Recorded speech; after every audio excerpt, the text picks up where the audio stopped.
In the cold darkness of the cosmos, a cry for help echoes from across the galaxy. A dying civilization, an enemy no one has ever defeated, and humanity faced with a choice: turn away or step into war. As the Dominion rises, as the stars burn, there is only one hope: unite or face extinction. This is the story of Life of Shadows, and a promise never to abandon the fallen. Signal from the dark? Space has always held a silence so pure, so absolute, that it felt almost hostile to human life. A silence not meant for us. Aboard the command bridge of the EDS Vigilant, the only sound came from the faint, whisper-like hum of the antimatter core. Commander Jack Rayner, his graying hair and time-worn uniform testaments to a career stretching over 2 decades, sat motionless before the main display where the universe unfolded like an endless sea of black. Stars flickered faintly in the distance, like forgotten memories of civilizations long extinguished. This was the outermost frontier, the very edge of mankind's reach. Here, patrol ships like the Vigilant roamed for months, chasing down smugglers or intercepting faint anomalies.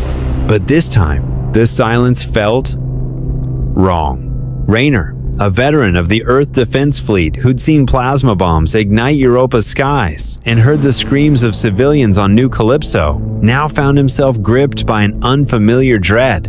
Something, out there in the darkness, was watching, waiting. "Commander, we've picked up something strange," said Communications Officer Mira Lang, shattering the heavy silence. Her fingers darted across the interface, eyes locked on erratic waves dancing across her screen. "It's weak, but unmistakably artificial, not from any known species or system." Rayner straightened, the weight in his chest growing heavier. "Origin? Beyond the Arcturus Cluster, at least 18 light-years outside our known charts. A dead zone, the signals fading quickly. Uncharted territory. No colonies, no stations, no records of any intelligent life. Widen the bandwidth, record everything, begin analysis," he ordered. The signal came through distorted and full of static, but clear enough to freeze the air on the bridge. "To any civilization that can hear this, we are the Vidiians. Our world is burning, our people are dying. The Dominion came without warning. They took everything, showed no mercy. We saw your Brashian transmissions. We know you exist. Please, if anyone hears this, help us." Then nothing. A silence so deep it felt like the universe itself was holding its breath. No one on the bridge moved. Even the lights seemed to dim, as if afraid of being seen. Rayner stared into the black void beyond the viewport, sensing eyes that stared back. How do they know English?" murmured Tech Officer Kara Bell. "They included translation packets," Mira answered, not looking up from her screen. "They've been listening to our broadcasts, transmissions, human languages for a long time. They've been out there, in the dark." "Can we respond?" Rayner asked. "Barely. The signal's drifting. We have maybe 2 minutes before it's gone completely." Rayner blinked once, then decisively. "Send a reply, acknowledge receipt of their message, and open a secure channel. I need to speak with High Command now." Within minutes, the stern face of Admiral Sarah Kincaid filled a secondary screen. Her metals glinted beneath the cool blue lights of Command HQ in Geneva. "This better be good, Rayner. It's 3 in the morning on Earth." "Admiral, we've intercepted a distress signal from a civilization calling themselves the Vidiians. They're under attack by something called the Dominion. They knew about us. They're begging for help. We may be their only hope." Kincaid said nothing at first. Her expression tightened as the data appeared on her screen, along with the glitching image of a planet consumed by fire. She exhaled slowly. "Transmit everything to me. I'll convene the emergency council."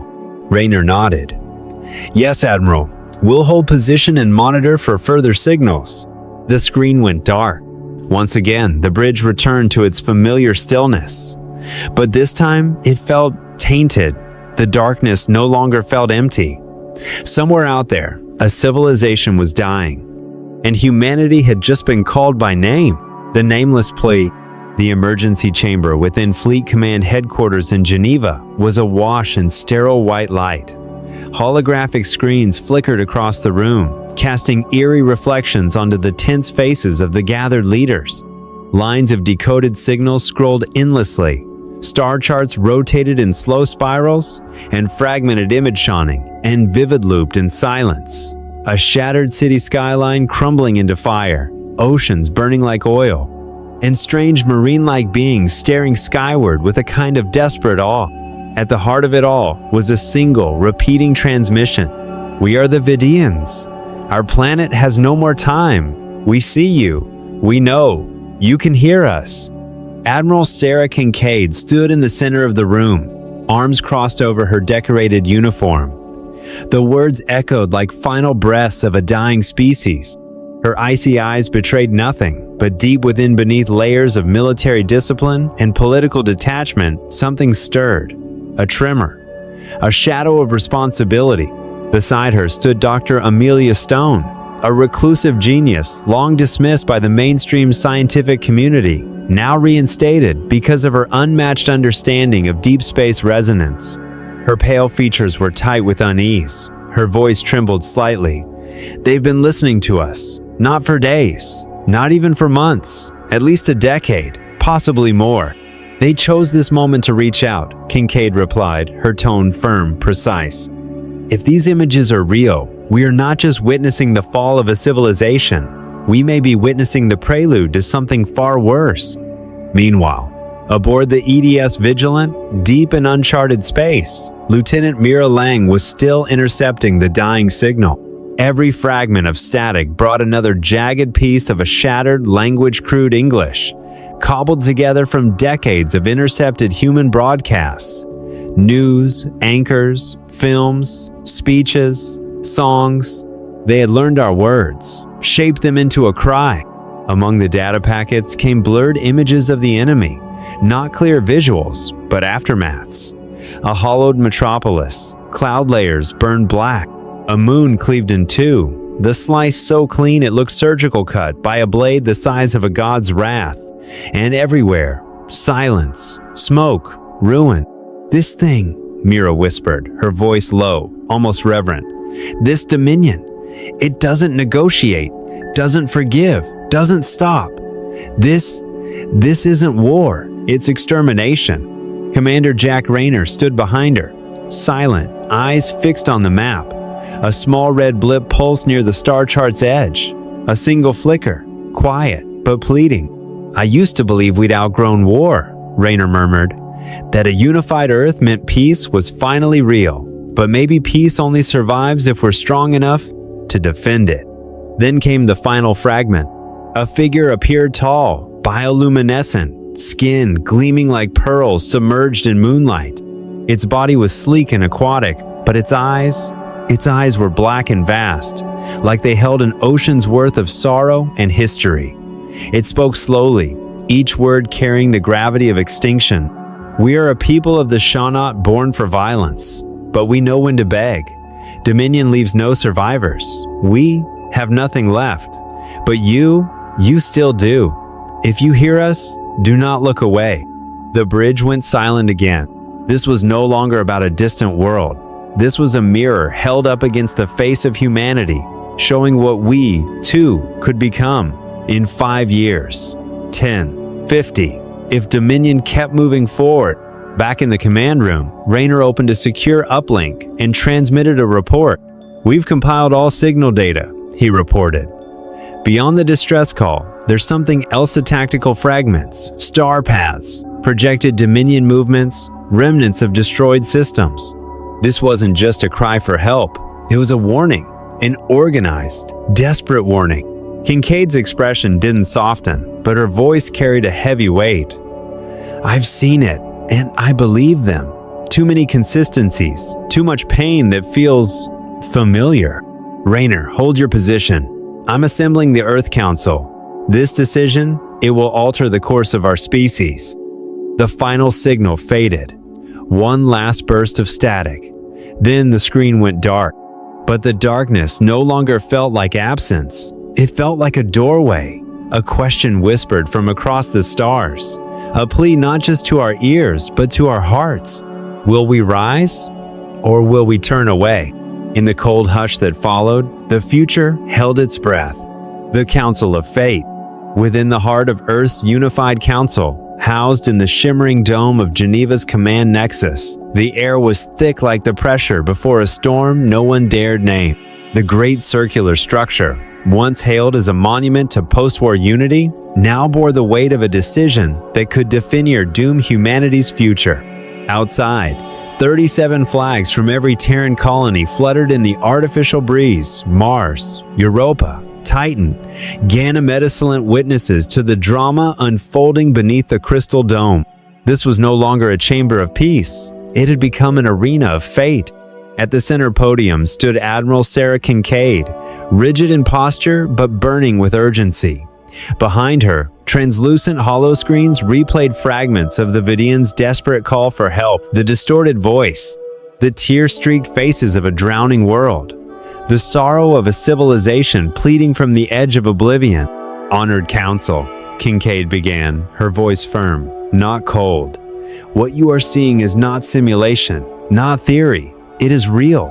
A dying species, Vidiians reaching from the galactic fringe, calling not just for aid, but for justice. If their data is accurate, then the force that is annihilating them, the Dominion, has already erased more than 300 civilizations in the last 50 years. Silence gripped the room. For a brief moment, the chamber became a cathedral of ghosts. Images of planetary bombardments, orbital fires, and cities drifting like ash in a dead sky flickered across the air. Then, a voice rose. Counselor Thomas Merrick from the Mars colony stood slowly, dressed in the traditional crimson robe of the Martian Senate. His face was stern, eyes sharp enough to cut steel. "With all due respect, Admiral, these Vidiians are strangers. Their history, their motives, their enemies unknown. All we know is that by involving ourselves, we risk becoming the next target." Murmurs of agreement echoed through the hall.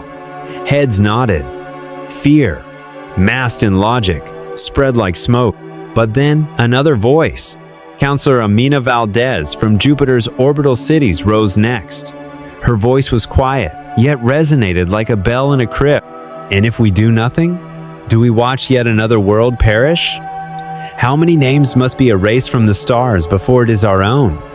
Shall we wait until the Dominion knocks on our solar gate?" A hush fell again. No rebuttal came, just uneasy shifting.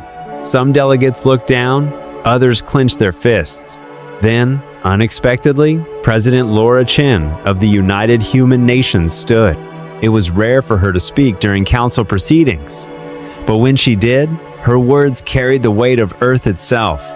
She stepped slowly into the circle, eyes dark as midnight, scanning every delegate. "Let me remind you," she said, her voice a solemn chord, "of what we pledged when this council was born. That humanity would not just grow stronger in weapons, but wiser in heart. That we would never become like the civilizations of old, those who turned away from suffering until suffering devoured them." She paused, not for effect, but for gravity. We can look away. We can say it's not our war. Or we can be the first species in this cold, unfeeling galaxy to say, "We will not let you die alone." A silence thick, painful descended. 12 seconds passed. Then the voting interface activated. Above the council chamber, a simulated sky filled with luminous dots each, representing a delegate's vote. Blue for military intervention, red for non-involvement, yellow for non-military humanitarian support. Every eye rose to watch the stars shift color. Slowly, deliberately. Kincaid stood unmoving, breath steady. Valdez's hands trembled, clasped in resolve. Merrick's eyes narrowed, stoic but uncertain. Then finality. The last dot blinked blue. The results crystallized above them in golden text. Military intervention. Approved. Margin. 5 votes. Half the room exhaled. The other half sat still, as if a war had already begun. President Chin turned to Kincaid. "You know what must be done." Kincaid nodded once. "I will lead the fleet myself." "May God go with you," someone whispered. No one answered. No one could. Moments later, across every screen on Earth and its colonies, from Mars's crimson plains to the floating cities of Europa, a message began to scroll. For a forgotten civilization, humanity set sail. The stars had never seemed colder, but somewhere in that icy void, a single light had been lit. A choice made, a promise sent across the stars, and a war was about to begin. The Phantom of Dominion? 3 days had passed since humanity cast its vote to intervene, a decision that would echo across the stars. But now, the cost of that decision was beginning to take form, cold, dark, and impossible to comprehend. Aboard the command ship, EDS Resolute, deep within the Interstellar Intelligence Center, the atmosphere was bathed in a pale, sterile blue. The hum of quantum processors echoed like whispers of ghosts. Hundreds of interface panels blinked in rhythmic tension. It was a room built for calm calculation, but today, it felt like a war room. Thomas Reeves, head of strategic analysis, hadn't left his workstation in nearly 72 hours. His eyes were sunken, skin pale under the relentless screen.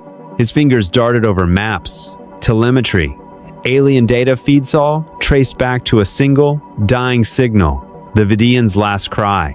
The door slid open quietly.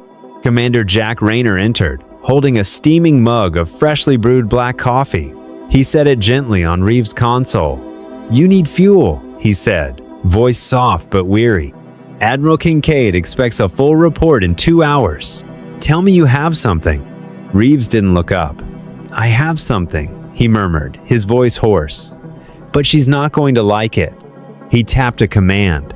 A galactic star map emerged in 3 dimensions, except it wasn't filled with stars. It was filled with red. Hundreds of tiny red markers scattered across the void, like infected wounds on a cosmic body. Each one was a system. Each one had once been a civilization.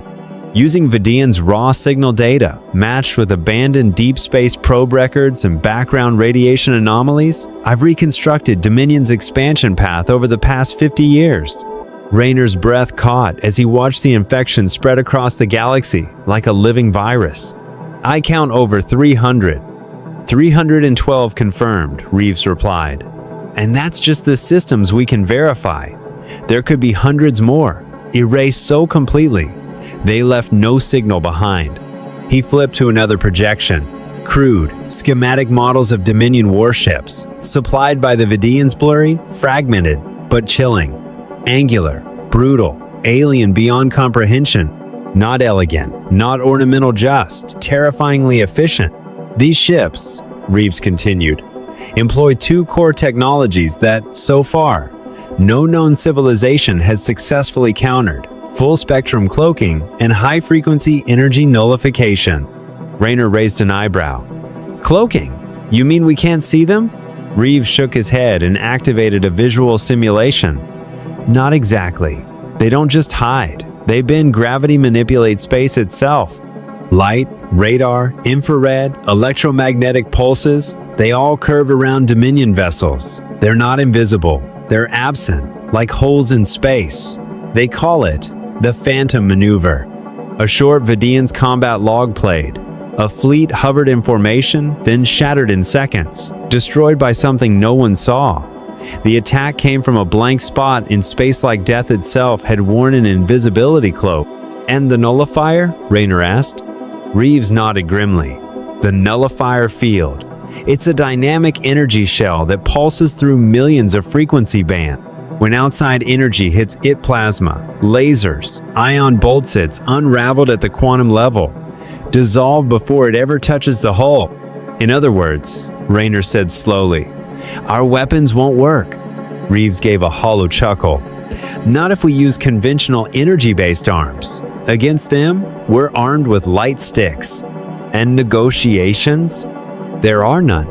He pulled up the only surviving transmission from Dominion space, archived by the Vidiians. A chilling, metallic voice played through the room, cold, deliberate, and horrifyingly devoid of emotion. "We are Dominion. You possess required resources. Submit and serve." or resist and be erased. There is no third option. You have one planetary cycle to respond. Rayner sat back, eyes fixed on the red-scarred map. Do we know who they are?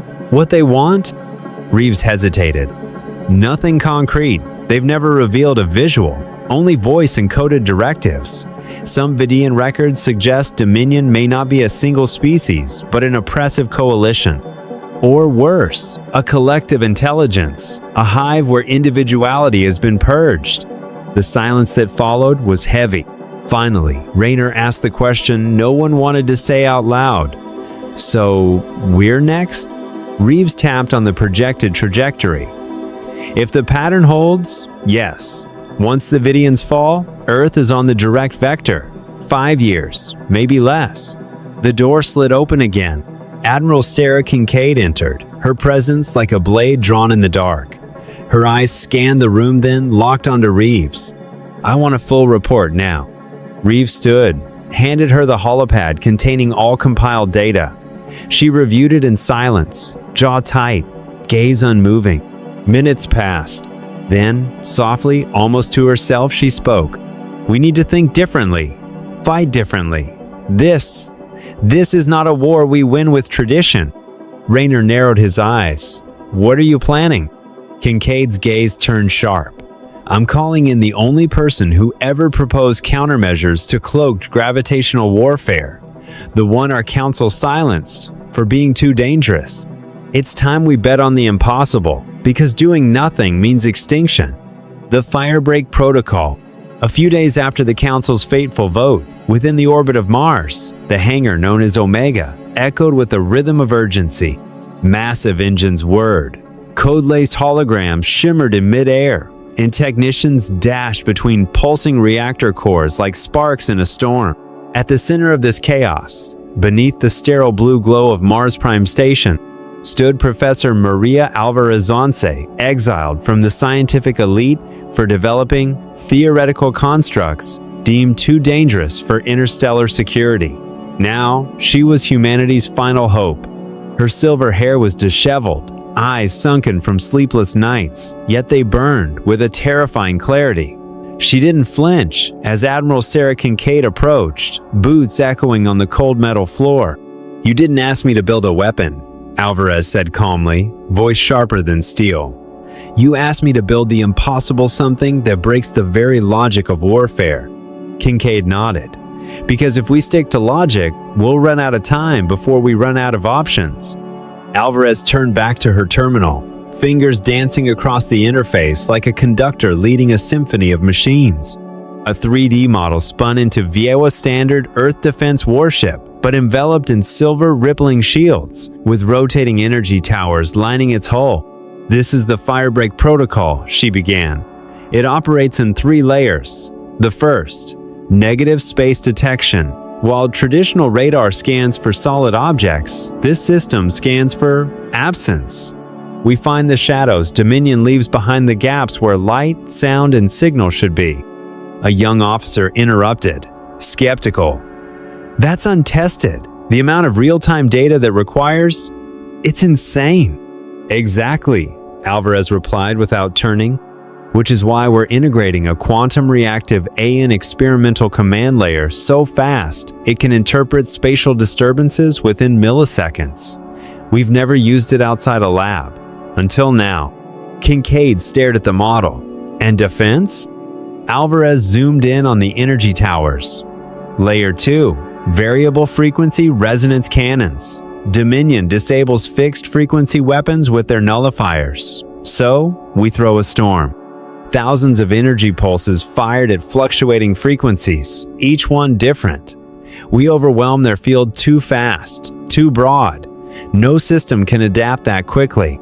Another engineer asked, so Firebreak only attacks with multi-layered energy? No, Alvarez said, her voice tight. There's a third option, controlled self-destruction. If everything fails, the ship becomes a gravitational energy bomb. Enough to tear a hole in the local space gradand, potentially gut a Dominion mothership from the inside out. The room fell silent. Kincaid's voice dropped. What's the risk to the crew? Alvarez hesitated for only a breath. Massive. The firebreak system devours energy at a rate that stresses the ship's core integrity. Every minute it's active, the hull decays. After 4 hours of full combat, the structure collapses. Life support fails. Everything dies. Commander Rayner stepped forward. Then we have 4 hours to win. Or we vanish. Alvarez finished. Dust. Vapor. Nothing. Kincaid turned toward the master screen. How long to install this on the entire fleet? 57 ships? Normally? Alvarez gave a tired smile. A year. But if the shipyards on Mars, Earth, Titan, Europa, and Ganymede work without pause, 5 days. No one spoke. Do it, Kincaid said. I want every ship in the fleet outfitted with firebreak. We don't have 5 years. We have one chance. And so, for 5 relentless days, the galaxy bore witness to a feat of industrial desperation unlike anything in recorded history. Above Mars, the Cyclops assembly yard glowed like a second red sun. On the moon, cranes danced in orbital ballet, welding armor in zero gravity. On Earth, millions worked in shifts that never slept. Engineers, cadets, even students drafted straight from technical academies. There were no news broadcasts, no political briefings. Interplanetary radio stations played only classical music, soft voices, and words of encouragement. Something had awakened, something primal. This wasn't just war. This was survival, humanity's survival. And when the last ship, EDS Resolute, was completed, when the firebreak emitters pulsed for the first time along its hull in glowing violet arcs, Admiral Kincaid stood on the command bridge, watching the reflection in the reinforced glass. Her eyes no longer held the cold steel of command. They held something deeper. Belief. Not in the firebreak, not in technology, but in humanity itself. We have 4 hours, she whispered. So let's make them the 4 hours the galaxy never forgets. First contact. A brilliant flash of white split the void as EDS Thunderchild, followed by 56 Earth defense warships, tore out a faster-than-light transit, materializing like a hail of silver arrows piercing the heavens. Together, they emerged into the embattled space surrounding Vidiian Prime. Before them, a planet of blue and emerald, now engulfed in fire. The once beautiful world shimmered beneath a haze of smoke, its orbit scarred by flares and debris. Explosions lit the sky like false suns. Vidiian Prime was burning. On the bridge of the Thunderchild, Captain Elias Drake stood frozen, his jaw clenched tight. "Magnify image," he ordered. The tactical display sharpened, revealing 3 massive dark figures orbiting the planet Dominion warships. They were unlike anything humanity had ever seen, twice the size of Earth's largest dreadnoughts. Their hulls were obsidian black, absorbing light like void incarnate. Veins of glowing red energy pulsed along their surfaces, alive with power. Below them, the cities of the Vidiians writhed in chaos, incinerated by precision orbital strikes. "Status report?" Drake asked, his voice dry. "Planetary shield is collapsing," the chief technician responded. "Down to 11%. Targeted bombardment pattern, systematic destruction of residential zones.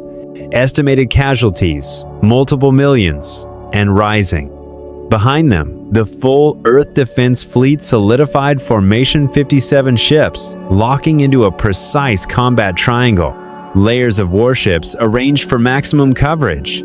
Stealth detection cruisers, signal relays, and frontline assault ships, all equipped with the newly installed firebreak protocol. Aboard the flagship EDS Resolute, Admiral Sarah Kincaid watched the tactical map from her central command station. The 3 Dominion ships had ceased firing. Their formations shifted, attention drawn. Kincaid's eyes narrowed. "They've realized," she whispered. "We're not just another footnote in their conquest." Back on the Thunderchild, the sensor officer spoke up. "Dominion ships have adjusted course. They're moving toward us." Kincaid's voice echoed across the fleet-wide channel. "Maintain formation. Thunderchild is lead vessel. You will initiate first contact. We're not here to fire the first shot, but we will not stand by either." Drake gave a silent nod to his comms officer. 2 screens illuminated. On the left, a towering figure, the face of the Vidiians.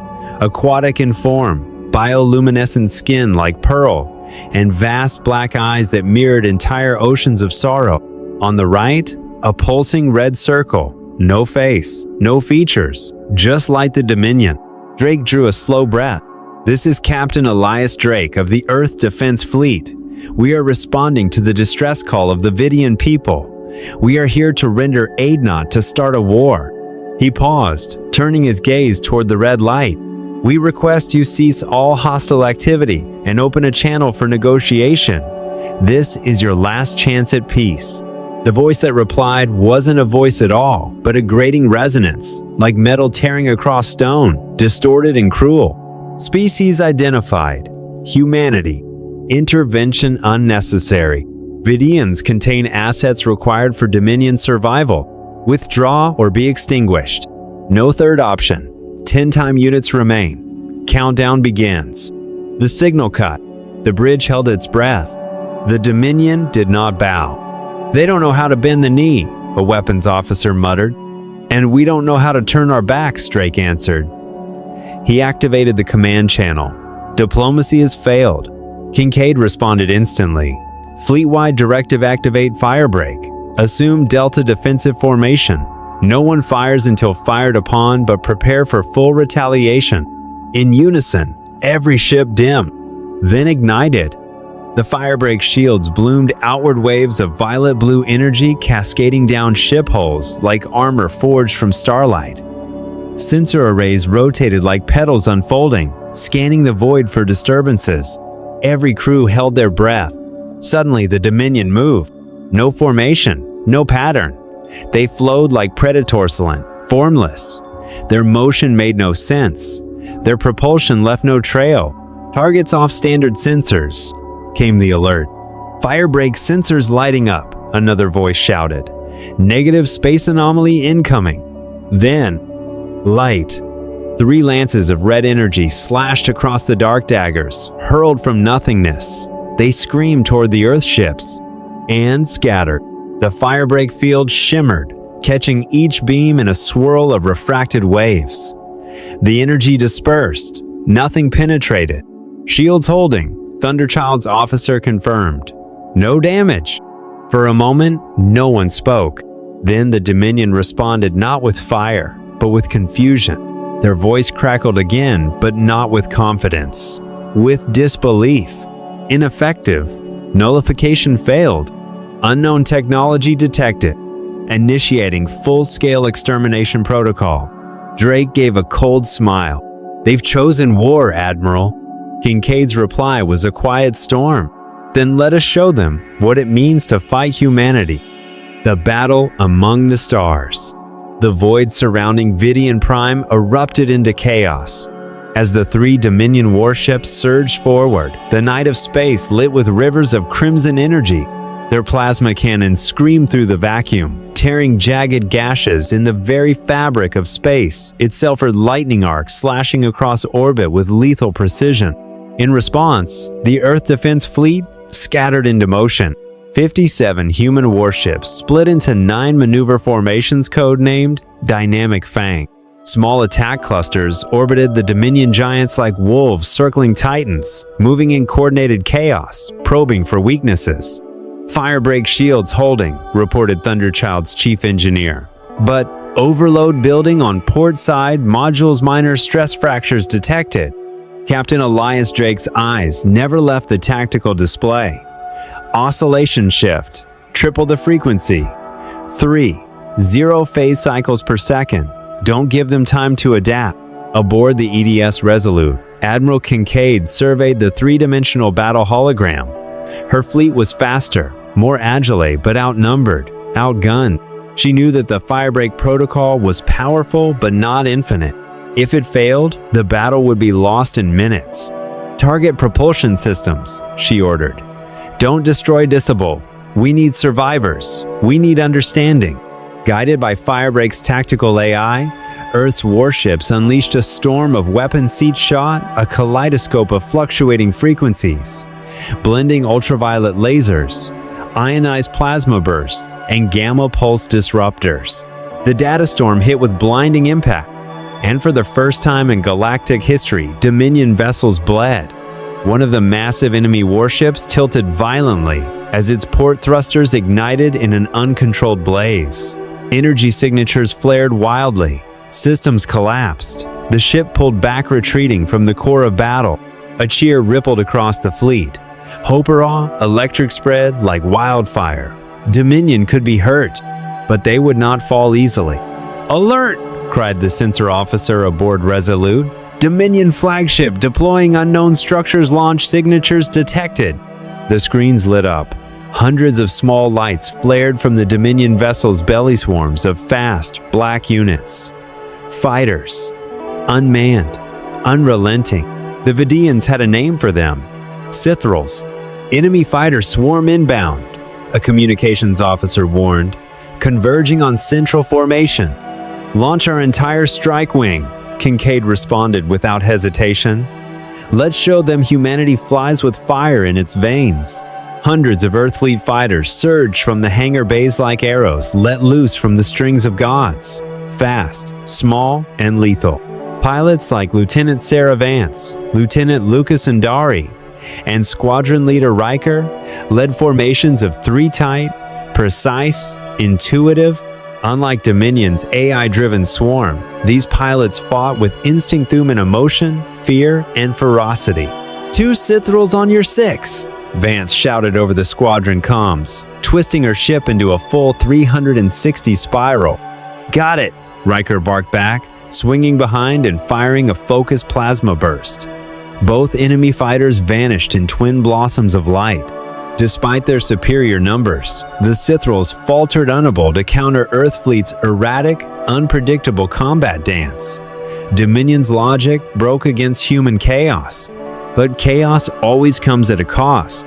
Kelveron, class destroyer hit, firebreak integrity dropping down to 28%, requesting backup. Echo, 5 to command, Riker's gone. He dove into their command node, took it out manually. There was no way out. Kincaid closed her eyes for the briefest second. Every transmission was a life sacrifice, not out of obedience, but choice. "Hold the line," she whispered. Then louder, "Fleet-wide transmission. Every second we hold this sky is one less world consumed. Fight for all of them." On board the Thunderchild, alarms wail. "Dominion main cannon locked on us," cried an officer. "No time to evade." Captain Drake stood tall-gnawed in fear, but in defiance. He didn't pray. He waited. Then, a blast. A brilliant red beam slammed into the ship's firebreak shield. The entire vessel shuddered. "Shields holding," came the report. "No breach." A roar erupted from the crew. Across the battlefield, the Earth Defense Fleet surged forward. Another Dominion ship lost mobility thrusters, dead. Internal systems failing. It listed to the side, energy bleeding into the stars. For a moment, just a moment, humanity stood taller than it ever had. Against all odds, the so-called invincible fell back. "They're retreating," whispered the tactical officer.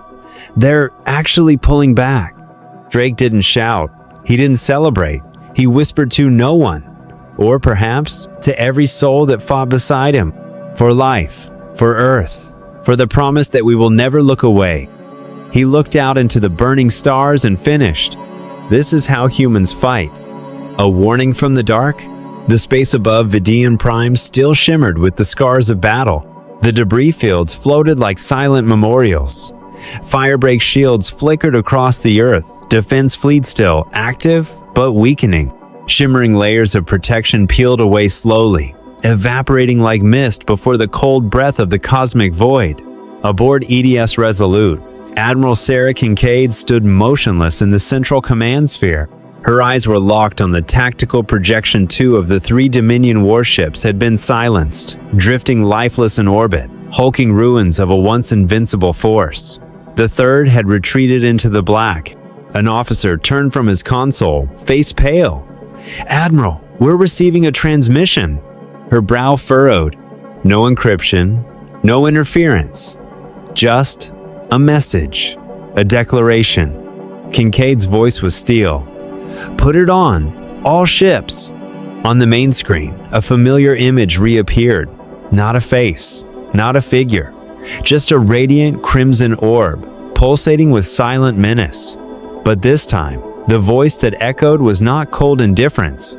It carried weight, a stillness before a storm. "Humanity, you have violated the rules. You have interfered. You have killed. This act is a declaration. We are the Dominion. What you face today was not our strength. You fought our outposts, our patrols, our shell. We do not forgive. We do not forget. And we will return, not to conquer, but to erase." The screen cut to black.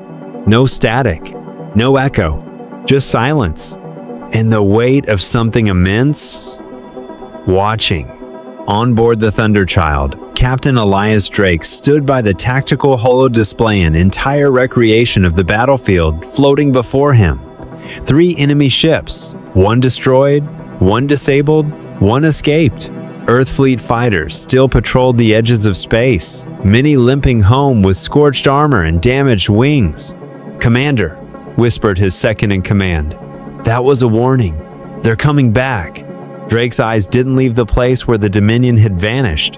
"No," he said softly. "We just broke a finger." But the hand still waits clenched in the dark. Hours later, on the surface of Vidiian Prime, humanity set foot for the first time. The cities lay in ruined half-submerged towers, glistening like coral beneath rising smoke. The aftermath of orbital fire still glowed in the cracks of shattered domes. But life remained. Wounded, breathing, surviving. Inside a bioluminescent hall of living glass, Admiral Kincaid stood face to face with Ambassador Lonar, the chosen speaker for the Vidiians. His voice, once fluid like ocean currents, now trembled with restrained emotion. "You did what no species has ever done," he said. "You did not turn away." Kincaid lowered her head respectfully. "You called for help," we answered, "because we knew. If we didn't stand with you today, no one would stand with us tomorrow." Lonar nodded solemnly. "And yet, I fear what lies ahead. I've heard of a Dominion fleet that can reduce an entire star system to ash in under 3 minutes." Kincaid turned to Revashur Intelligence Chief, just arrived from the orbiting Resolute. He stepped forward and activated a small projector. Intercepted data confirms that the Dominion has over 1,000 primary assault vessels scattered across the spiral arms. What we fought today was a scouting unit. The room went still. Every face paled. Kincaid spoke quietly, but firmly. "We need time to analyze, to understand, and if necessary, to rebuild something stronger than Firebreak." The Vidiian ambassador slowly raised his hand. Between his fingers, a constellation appeared, a luminous star map in full motion. Hidden sectors, forgotten corridors of space. Secrets once held tight by a species afraid to share them. "We will give you everything we have," he said. "Star charts we've protected for generations. Sectors unclaimed, systems untouched by the Dominion. There are others, scattered races in hiding. You'll need allies," he added, his voice deep with resolve. "And we will be the first to stand with Earth when the true darkness falls." Back aboard EDS Resolute, the galaxy spun in silence. In a dim chamber lined with hundreds of holographic star maps, Admiral Kincaid stood alone. Only the hum of navigation data pulsed softly in the background. Reeves entered, holding a small device. "We've tracked the final Dominion signal," he said. "It came from a dead zone unmapped territory. No stars, no planets, over 200 light years from any known system." She looked at the projection. The region was nothing but void. Empty. Cold. Black. "If that's where they live," she whispered, "then the dark isn't just where they hide. It's where they were born." Her eyes hardened. Her voice carried the weight of a new world. "Then we have one chance to prepare. The final vow. 6 months had passed since the Battle of Vidian Prime, and the edge of the galaxy no longer looked the same. Once deemed the farthest frontier on humanity's star charts, the uncharted expanse was now being silently traversed by EDS Genesis, the first flagship to bear the emblem of the interstellar Concord. It glided through space where maps had no names, where the void whispered secrets in radio static. Each system scanned, each barren world crossed, was a blank page in the history of the stars, reminding all aboard. The darkness was far from over. Inside the command deck of Genesis, Captain Elias Drake stood in silence, gazing at the holographic display. Wisps of light danced across the hull remnants of an asteroid impact near Kiru Beta, a planet recently liberated from a Dominion suppression fleet. "How many more planets are like that?" he whispered, mostly to himself. Behind him, Lieutenant Vance entered with a newly decrypted file in hand. "Sir, we just received a distress signal from the Gamma Arctis region. Language unknown, format irregular, but..." She hesitated. "The patterns there's a rhythm. Desperation, pain." Drake examined the electromagnetic waveform. Despite the static and noise, the message was unmistakable in tone. A cry for help. "Tell the comms team to start decoding and prepare the ship for immediate departure," he said, voice firm. "If someone's calling, we answer." Back on Earth, President Laura Chin stood by the window of her office in Geneva. Below her sprawled a newly built aerospace complex, alive with motion. Ships from dozens of species were being constructed side by side, their blueprints overlapping in unity. The grinding of alien metal, the harmonies of planetary hymnset all rose into a surreal symphony, the sound of life building itself a future. Admiral Sarah Kincaid entered, not in uniform, but wearing her worn gray coat, the same one she had donned the day Firebreak was born.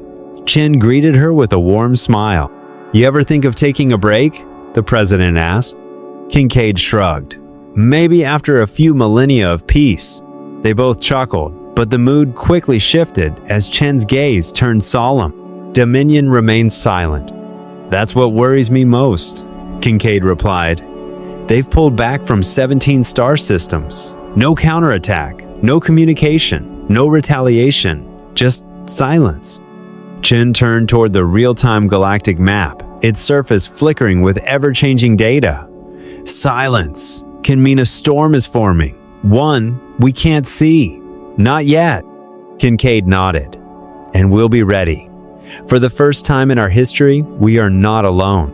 Far away, 800 light-years from Earth, a transmission was quietly received in a region known only as the Black Core. There, in the deepest void, hundreds of dormant megastructures stirred to life. No lights, no voices. Only a singular, ancient command pulsed through their neural lattice, etched from eons past. Species, humanity, unstable, unassimilable, uncontrollable. Initiate Phase 2, purification. A colossal red eye blinked open in the dark. Dominion was not defeated. It had merely awakened. Meanwhile, on Vidian Prime, scorched and scarred life had begun to grow again. Photosynthetic seaweed stretched upward across biodomes, and refugee shuttles returned home with hope in their wake. The ash was being washed away, one dawn at a time. Inside the planet's largest scientific facility, Professor Maria Alvarez worked tirelessly alongside Vidian researchers. They were rebuilding Firebreak not just as a weapon, but as a multidimensional sensor grid spanning light years. "We can't wait for the enemy to arrive," Alvarez said, her eyes scanning the evolving data threads. "We must see the darkness before it reaches us." A young engineer asked, "But what if the Dominion never comes back?" Alvarez smiled faintly. "Then we'll go further so far that the darkness can no longer follow." That night, on Earth, millions lifted their eyes to the sky. They saw the old stars, the ones that had always watched in silence, and new ones too. Stars that shimmered faintly blue and violet. Patrol vessels of the Concord, glowing like artificial constellations. No one feared the dark as they once had. No one believed themselves small anymore. For now, In every human heart and in the hearts of all free beings across the galaxy, echoed a vow, a single unyielding promise. If a civilization calls, we will answer. If the darkness returns, we will stand together. For life, for liberty, for the worlds not yet named. We are humanity, and we do not turn away. The final vow. 6 months had passed since the Battle of Vidian Prime, and the edge of the galaxy no longer looked the same. Once deemed the farthest frontier on humanity's star charts, the uncharted expanse was now being silently traversed by EDS Genesis, the first flagship to bear the emblem of the interstellar Concord. It glided through space where maps had no names, where the void whispered secrets in radio static. Each system scanned, each barren world crossed, was a blank page in the history of the stars, reminding all aboard. The darkness was far from over. Inside the command deck of Genesis, Captain Elias Drake stood in silence, gazing at the holographic display. Wisps of light danced across the hull remnants of an asteroid impact near Kiru Beta, a planet recently liberated from a Dominion suppression fleet. "How many more planets are like that?" he whispered, mostly to himself. Behind him, Lieutenant Vance entered with a newly decrypted file in hand. "Sir, we just received a distress signal from the Gamma Arctus region. Language unknown, format irregular, but," she hesitated, "the patterns there's a rhythm. Desperation, pain." Drake examined the electromagnetic waveform. Despite the static and noise, the message was unmistakable in tone. A cry for help. "Tell the comms team to start decoding and prepare the ship for immediate departure," he said, voice firm. "If someone's calling, we answer." Back on Earth, President Laura Chin stood by the window of her office in Geneva.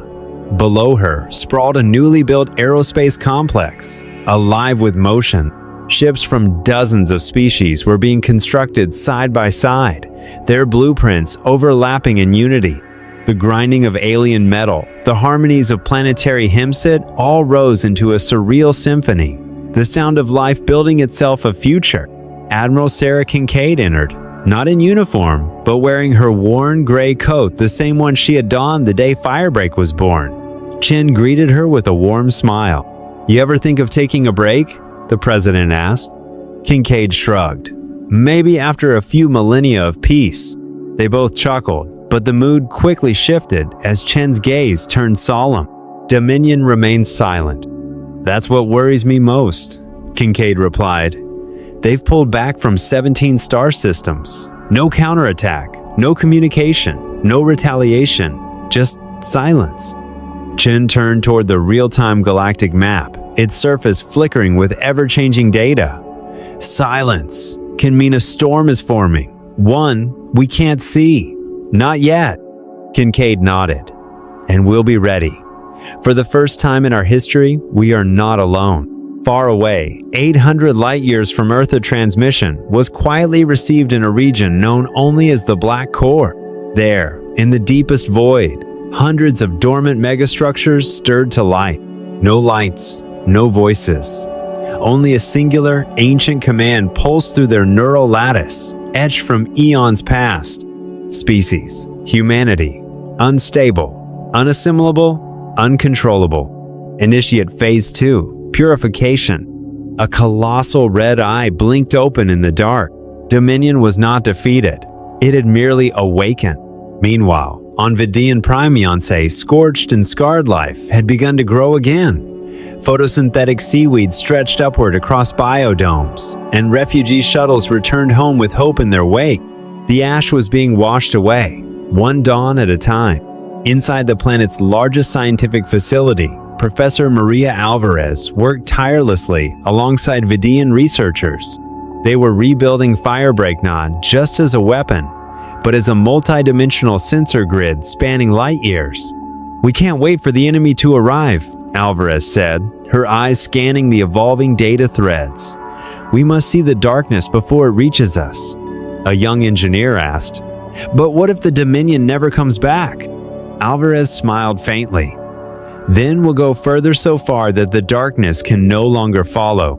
That night, on Earth, millions lifted their eyes to the sky. They saw the old stars, the ones that had always watched in silence, and new ones too. Stars that shimmered faintly blue and violet.